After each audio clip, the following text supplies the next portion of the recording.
QR decomposition is a fundamental matrix factorization technique in linear algebra.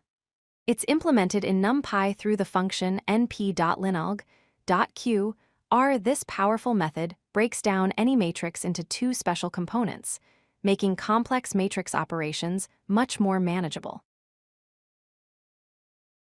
QR decomposition takes a matrix A and factorizes it into the product of two matrices. Q and R, the equation is simple.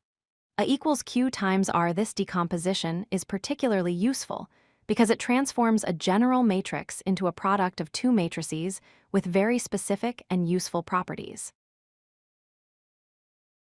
Let's understand what Q and R represent. Q is an orthogonal matrix, meaning its columns are orthonormal vectors.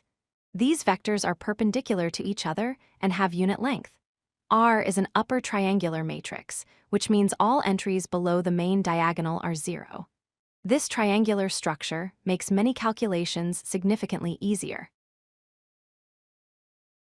The syntax for QR decomposition in NumPy is straightforward. You call np.linalg.qr with your matrix A as the argument. The function returns two values. Q and R, you typically unpack these directly using tuple unpacking, as shown. Q, R equals np.linalg.qr of A. Here's a practical example. First, we import NumPy as np. We create a matrix A with 3 rows and 2 columns, containing the values 1, 2, 3, 4, 5, and 6.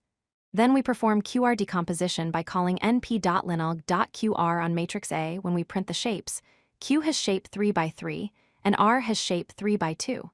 Notice that Q is square while R matches the original matrix dimensions. The QR function has a mode parameter that controls the type of decomposition. The default mode is reduced, which you can set explicitly by passing mode equals reduced as a string.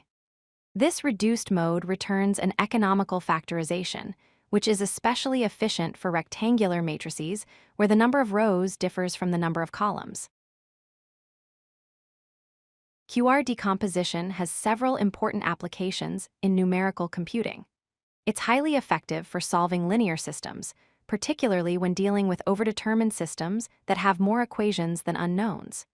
It's also the foundation for solving least squares problems, where you need to find the best fit solution. Additionally, QR decomposition serves as a building block for the QR algorithm, which is used to compute eigenvalues of matrices.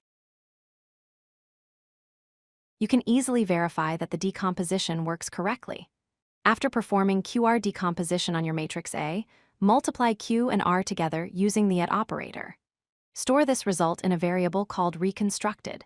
Then use np.all to check if A and the reconstructed matrix are equal within numerical precision. This should return true, confirming that Q times R successfully recreates the original matrix A. If you like this video, hit that like button and don't forget to subscribe. Visit codelucky.com for more such useful content.